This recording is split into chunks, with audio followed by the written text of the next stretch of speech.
Welcome to the video, and today we're going to be talking about the psychology of money and the lessons I learned from it. It's a book written by Morgan Housel. We're going to break this book down into 4 different parts: lessons about our attitudes towards money, lessons about getting money, lessons about spending money, and lessons about keeping our money once we've gotten it. So part 1, here's 3 different lessons about our attitude towards money. Lesson number 1. Everyone has different attitudes towards money depending on their experience with money, which depends on every other variable that you could imagine. Maybe like where they were born, who their parents are, or which era they were born in. It all has a major impact on their views towards money. Take investing for example. If you were born in 1970, the S&P increased 10 times during your teens and 20s.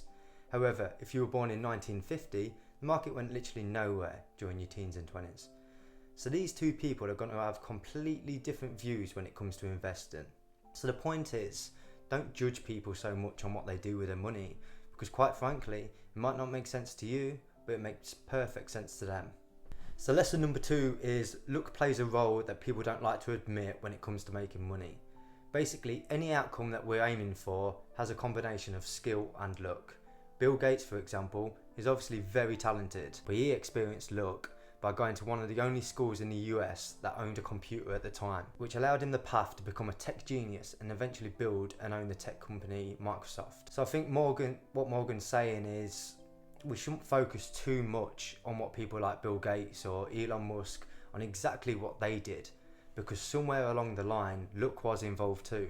And there's a paragraph in the book which I really like, which goes, "Luck and risk are both the reality that every outcome in life is guided by forces other than individual effort. They are so similar that you can't believe in one without equally respecting the other. They both happen because the world is too complex to allow 100% of your actions dictate 100% of your outcomes." Wow. So lesson number 3 is to learn when enough is enough. One thing with us humans is our goalposts are constantly moving. Whether it's our financial goals or career goals or gym goals, we're always looking for the next goal. A lot of the times this can be because we're constantly comparing ourselves to the person on the next level. So you might compare your salary to your manager's salary. Your manager might compare his to the area manager, the area manager to the CEO, and the CEO to the top 10% of CEOs. It's a never-ending game. So it's crucial not to compare yourself to others and to learn what is enough for you and your needs. So another thing Morgan talks about in the book is people pursuing more just for the sake of it. He talks about a very few rich people that do dodgy things just to get even more rich. Take Bernie Madoff. He was an incredibly rich person but wanted even more, no matter the cost, even to the extent of him building illegal pyramid schemes ending with him in jail. He had no sense of enough. So next we're going to move on to part 2 where we talk all about getting money, and we'll start with number 4.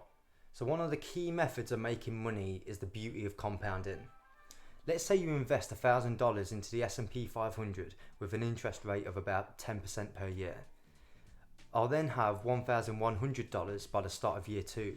And then in the 3rd year, I'll have 10% on top of the $1,100, which is $1,210, and so on. You're earning interest on your interest, and they may look like small numbers now, but consistently over time, they're going to compound into some very large numbers. In fact, and this is a great example used in the book, 81.5 billion of Warren Buffett's 84.5 billion came after his 65th birthday. This is someone who started investing from the age of 10, so better to start as early as possible so it can compound for longer, and never underestimate the compounding potential. Okay, so lesson number 5 is remembering the fact that some win and some lose. So one way to look at this is imagine an art dealer buying a portfolio instead of an individual piece that they happen to like. 99% of them might actually be rubbish and have no value, but that doesn't matter if 1% of them happen to be the work of someone like Picasso. A lot of things in investing and business work this way. There's a quote in the book that sums this up well, which is, you can be wrong most of the time and still end up stupendously right. And another way to look at this, say you was to invest into the stock market, it might be more wise to spread your money out over numerous companies So then if most of them go negative, it might only take one company that far outweighs the others and you still end up profitable. Okay, so lesson number 6 is saving money. You don't need a goal or a purchase like a house or a car in order to save money. Sometimes you should just save money because life's unpredictable. You don't know when you're going to need it. And also it gives us power of our time and opportunities. Like your money in a bank might make 0% interest now, but it might just give you the perfect investment opportunity further down the line, and that could create generational wealth. Also, Morgan implies in the book that sometimes saving is less about income minus expenses and more about income minus ego. He says we could save more if we desired less, and we would desire less if we cared less about what people think of us. And I guess if we only bought the things that we actually needed and not desired, then we could afford to not work that job you hate to pay for the things that you don't need. I don't know. What do you think? Maybe Morgan's right. Now we're going to move on to part 3, where we talk about spending your money. So lesson number 7, using money to buy freedom. Morgan talks about how the true value of money is that it gives us the flexibility and options to use our time however we want, whenever we want. He talks about Derek Rivers, an entrepreneur who saved $12,000 at an average day job and then used that money to buy his freedom. He quit his job and pursued a career in music. He recalls how this was a major turning point in his life. He was free and never had a job again. Even though he sold a company which made him a ton of money, he states how this was just extra money in the bank, but the real difference was when he quit his job and became free. Also, there's a study that suggests that an income of $75,000 is actually the highest it would be to contribute to our happiness. Anything over this is just more money and doesn't actually bring in more happiness or freedom. It just allows us to spend more on things that we don't need. So lesson number 8 is getting wealthy versus staying wealthy. Morgan says there's a million ways to get wealthy and plenty of books on how to do so. But there's only one way to stay wealthy, some combination of frugility and paranoia. It's basically saying that you have to be aware that you can lose your wealth just as easily as you've gained it. And one easy way to lose your wealth is to assume that history is going to repeat itself. So let's say you invest into stocks when the market's low and then it's bullish, so you make a ton of money. Now it's low again, so you put all your money back into the stocks. This time it keeps going down and down and you lose all of your money. So you have to have some kind of protection, some kind of paranoia that you can lose your money, and you will if you're not careful. Another quote in the book is, getting money requires taking risks, being optimistic and putting yourself out there. But keeping money requires the opposite of taking risk. It requires humility and fear that what you've made can be taken away from you just as fast. So lesson number 9 is money can't buy respect. Morgan writes to his son, you might think you want an expensive car, a fancy watch and a huge house, but I'm telling you, you don't. What you want is respect and admiration from other people, and you think having expensive stuff will bring it. It almost never does, especially from the people you want to respect and admire you. So one reason for this is the idea that people buy expensive cars and mansions and other expensive stuff in hopes that they will receive respect and admiration from other people. But in reality, the other person, they don't really care about you. They see the expensive car and they imagine themselves sat inside it and the respect and admiration it would bring them. Paradoxically, it wouldn't. Also, you can still want these things, but just don't have the expectation that it's going to bring respect. Another point he makes is it doesn't matter on the flashy things you buy, because true wealth is what you don't spend. Okay, so now we're going to go on to part 4, which is how to protect your money once you've gotten it. No matter the amount of money that you have, it needs some form of protection. So let's go into lesson 10, and that's leave room for error. So the point of this is that you need to plan on things not going to plan. Let's say you make an investment and expect an 8% return. What if it only gets 5% or 3%? What if it's minus 10%? Can you survive that financially? And it's not just the physical side, it's the emotional side too. Say you decide to save and quit a job to pursue a career in photography full time, and you give yourself 1 year to do it. If it doesn't work out, you can just go back to another job, find another one.